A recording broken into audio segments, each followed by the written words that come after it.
So today I'm making another organic or whimsical rose arch.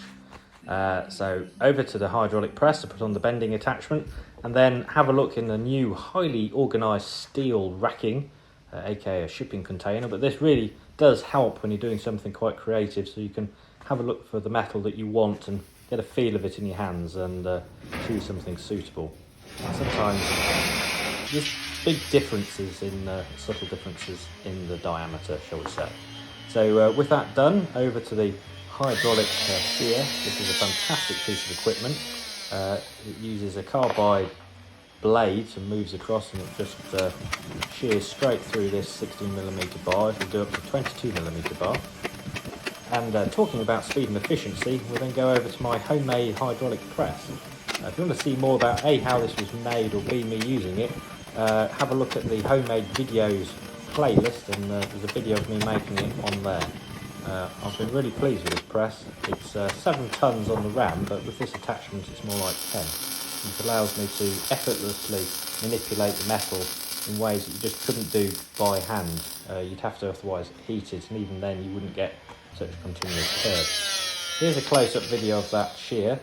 It leaves quite a nice finish, and it's much quicker than cutting it with an angle grinder, and you don't get all the sparks and the abrasive dust, so that's always a win.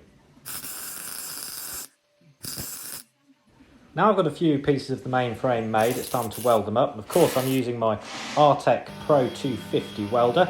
I've been ever so impressed with this machine. It's very versatile and it does exactly what you want it to do, no messing around. With the outer frames made, it's now time to start introducing the top curve, so to speak. But with this being more of an organic design, these are made as I feel are pleasing to the eye. They're not exactly a continuous curve. They bend in all directions, and sometimes welding those in position, you just have to nudge them around a bit.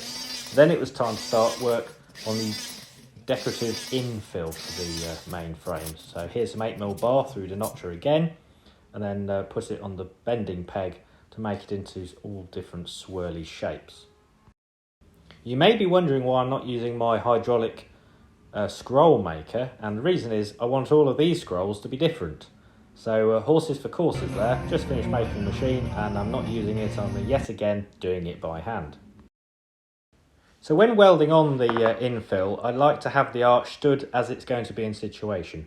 The reason for so doing is so that I can see how it will look once completed. From a welding point of view, it'd be a lot easier to lay the arch down or invert it in some way, but it's amazing how different things look when they're stood up. So I like to have it so I can see what it's going to look like when it's finished. With that done, it's time to add the spheres, and they bulk it out and add a little bit of depth and give it a bit of a grind up so it's ready to get outside.